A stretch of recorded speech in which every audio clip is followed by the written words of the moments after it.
మరి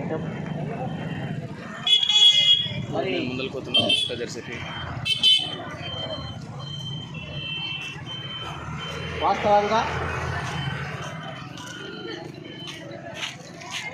విద్యా వ్యవస్థలో ఈరోజు ప్రభుత్వ పాఠశాలలు సమగ్ర అభివృద్ధి సాధిస్తున్నాయంటే దానిలో ప్రధాన భూమికి ఉన్నటువంటి వాళ్ళు సమగ్ర శిక్షా అభియాన్ ఉద్యోగస్తుల విషయాన్ని నేను ప్రస్తావిస్తున్నాను. మరి వాస్తవంగా ఈరోజు 6వ తేదీ నుండి ప్రారంభమైనటువంటి సమగ్ర శిక్షా అభియాన్ ఉద్యోగస్తుల యొక్క శిక్షణా శిబిరాలు పూర్తి చేసినటువంటి సిఆర్టీయు పరిగి మండల శాఖ అధ్యక్షులు బుగ్గయ్య సార్, ప్రధాన కార్యదర్శి రాకేష్ గారు, లోమ మండల శాఖ అధ్యక్ష ప్రధాన కార్యదర్శులు కేశవులు గారు, ప్రవీణ్ గారు, కులచంద మండల అధ్యక్షులు రాఘవన్ రెడ్డి గారు, ప్రధాన కార్యదర్శి బసవరాజ్ గారు, గౌరవ అధ్యక్షులు నరసింహ్ గారు, చౌడాపూర్ మండల అధ్యక్షులు గులాం గారు, ప్రధాన కార్యదర్శి దర్శయ్య గారు, పశ్చిమ మండల ప్రధాన కార్యదర్శి రవీందర్ గారు, రాష్ట్ర అసోసియేట్ అధ్యక్షులు రామాంజయులు, గౌరవనీయులు రాష్ట్ర ఉపాధ్యక్షులు కృష్ణాపూర్ కాంప్లెక్స్ దర్శక ప్రధానోపాధ్యాయులు లాలే సార్, రాష్ట్ర ఉపాధ్యక్షులు నరసింహ్ గౌడ్ సార్, జిల్లా మండల కార్యసభ్యులు, ప్రత్యేకించి సమగ్ర శిక్షా అభియాన్ జిల్లా అధ్యక్షులు నాగనాయక్ గారు, వారి కార్యవర్గ బృందము, అందరికీ విద్యార్థి జిల్లా సంఘ పక్షానికి నమస్కారాలు.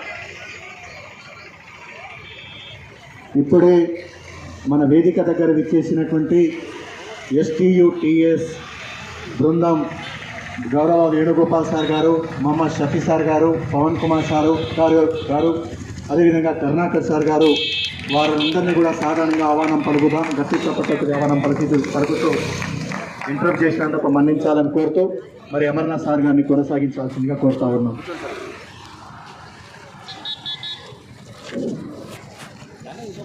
మరి వాస్తవంగా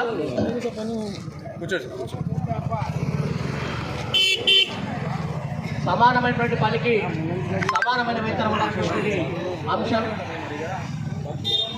మనం ఎప్పుడైతే తెలంగాణ రాష్ట్రం వచ్చిన తర్వాత మీరు ఏ విధంగా సమగ్ర శిక్షా ఉద్యోగస్తులు విధులు నిర్వహిస్తూ టైమ్ స్కేల్ విషయంలో కానీ రెగ్యులరైజేషన్ విషయంలో నష్టం జరిగిందో వాస్తవంగా మా గత 10 సంవత్సరాలు కూడా ప్రభుత్వ పాఠశాలలో ప్రమోషన్స్ లేక ట్రాన్స్ఫర్స్ లేక చాలా ఇబ్బంది జరిగింది. మరి శుభ పరిణామం ఏంటంటే ఒక మార్పు, దాంట్లో ప్రధాన భూమిక వహించింది ఉద్యోగస్తులు. మీకు అంతా తెలుసు, నూతన ప్రభుత్వం రావడం, గౌరవ ముఖ్యమంత్రి రేవంత్ రెడ్డి గారు మన వికారాబాద్ జిల్లా ఎమ్మెల్యే కావడం, ప్రత్యేకించి వారు విద్యాశాఖ మంత్రి ఉండడం కూడా చాలా సంతోషమే. మీరు ఎవ్వరు కూడా ఆధారపడాల్సిన అవసరం లేదు. ఎందుకంటే రీసెంట్గానే ఒక 3 days బ్యాకే మా రాష్ట్ర అధ్యక్షుడు శ్రీపాల్ రెడ్డి, ప్రధాన కార్యదర్శి దామోదర్ రెడ్డి గారు ఎడ్యుకేషన్ సెక్రటరీ శ్రీధర్ గారిని, BSc director of school education governor Narasimha Reddy గారిని కలవడం జరిగింది. మీరు ప్రెస్లో చూసిండ్రు, వాట్సాప్లో చూసిండ్రు. లెటర్ ప్యాడ్ పైన తప్పనిసరిగా సమగ్ర శిక్షా ఉద్యోగస్తులు టైం స్కేల్ ఇవ్వాలి, వాళ్ళ సర్వీస్ రెగ్యులర్ అనేటువంటి అంశాన్ని వాళ్ళు ఇవ్వడం జరిగింది. ఒకటే ఒక ఏకైక సంఘం మీరు సమ్మె స్టార్ట్ అయినటువంటి 3 days లోపట్నే మరి విద్యాశాఖ ఉన్నటువంటి అత్యున్నత పదవి ఉన్నటువంటి ఎడ్యుకేషన్ సెక్రటరీ గారికి ఇవ్వడం జరిగింది. దానికి వాళ్ళు సానుకూలంగా ఉన్నారు. కొంత మిస్గైడ్ జరుగుతూ ఉంటుంది, వాళ్ళకు కూడా ఉంటారు కొంత మిస్గైడ్ చేసేవాళ్ళు. ఎవరు కూడా ఆధారపడాల్సిన అవసరం లేదు. నేను ఒక 6 days నుంచి గమనిస్తున్నా, మీరు ఎప్పుడైతే సమ్మెలోకి వచ్చిందో వాస్తవంగా విద్యాశాఖ అంతా స్తంభించింది, చాలా స్తంభించింది విద్యాశాఖ. నిన్న నేను సైన్స్ ఫేర్లో డిఓ మేడం దగ్గర ఉన్నా, అక్కడ కొంత డిస్కషన్ జరుగుతుంది. సార్ మన సిఆర్పిస్ కానీ మన సమగ్ర ఎంప్లాయీస్ అందరూ సమ్మెలోకి వెళ్ళడం వల్ల ఈరోజు విద్యాశాఖలో ప్రభుత్వం ఎంఆర్సీలో నిర్మానుషం అయిపోయినాయి ఫైల్స్ అని. ఇమ్మీడియట్గా ఈరోజే కొన్ని చూసిన సందర్భాలు పిఎంసి అప్లోడింగ్ ప్రాసెస్ ఆగిపోయింది వ్యవస్థ అంతా. వాళ్ళు వితిన్ 10 daysలో మాకు పిఎంసి డీటెయిల్స్ అని పంపాలని వాళ్ళు మెసేజ్ పెట్టిండ్రు. పిఎంసి షెడ్యూల్స్ మొత్తం ఆగిపోయినాయి 2 days. దాని ఇంపార్టెన్స్, మీ సర్వీస్ యొక్క ఇంపార్టెన్స్ ప్రభుత్వానికి తెలుస్తుంది. మా దోమ మండలంలో ఈరోజు రైస్ షెడ్యూల్ ఆగిపోయింది, రైస్ డిస్ట్రిబ్యూషన్. అంటే చూడండి మీ సర్వీస్ అనేది ఎంత ఇంపార్టెన్స్ అనేది, మీకు ఇస్తున్న వేతనంగా పోలిస్తే మీ సర్వీస్ పోలిస్తే మీ ప్రాముఖ్యత ఈరోజు ప్రభుత్వానికి మెసేజ్ పోయింది.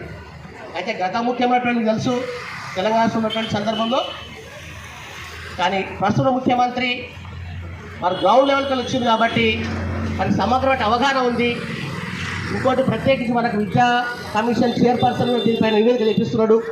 ఆ నివేదిక కూడా ఇమ్మీడియట్గా వితిన్ 2-3 డేస్ లోపట్లే చీఫ్ సెక్రటరీ గారు వెళ్ళబోతుంది. కాబట్టి ఆ విషయాన్ని నేను ఎందుకంటే డైరెక్ట్గా నేను మాట్లాడే కంటే నేను ఆల్రెడీ లైన్లో నేను మా రాష్ట్ర అధ్యక్షుడికి లైన్ కలిపిన మాట్లాడిపిస్తామని మీతోటి. కాకపోతే వారు మీకు అంతా తెలుసు ఎమ్మెల్సీ ఎలక్షన్లో బిజీ ఉన్నాడు. వారు కూడా వరంగల్ నల్గొండ ఎమ్మెల్యేసీ క్యాండిడేట్లో కాంటెస్ట్ చేస్తున్నాడు. ఆ ప్రచారంలో బిజీ ఉన్నాడు కాబట్టి లైన్ కలవలేదు, బిజీ ఉండి వెంబడే నేను జనరల్ సైడ్ కలిపిన మా దామోదర్ రెడ్డి సార్కి. వారు కూడా మన ఎందుకంటే వారు ప్రత్యక్షంగా ఎడ్యుకేషన్ సెక్రటరీ గారిని మరి విద్యాశాఖ డైరెక్టర్ గారిని కలిసి వారు ఆ బృందంలో ఉన్నారు, వారు నివేదికలు కాబట్టి వారితో మాట్లాడించడం జరిగింది. ఎప్పుడైతే మా రాష్ట్ర నాయకత్వం ఏ అంశంలో కానీ ఒక స్టెప్ తీసుకుందంటే 100% సక్సెస్ చేస్తుంది.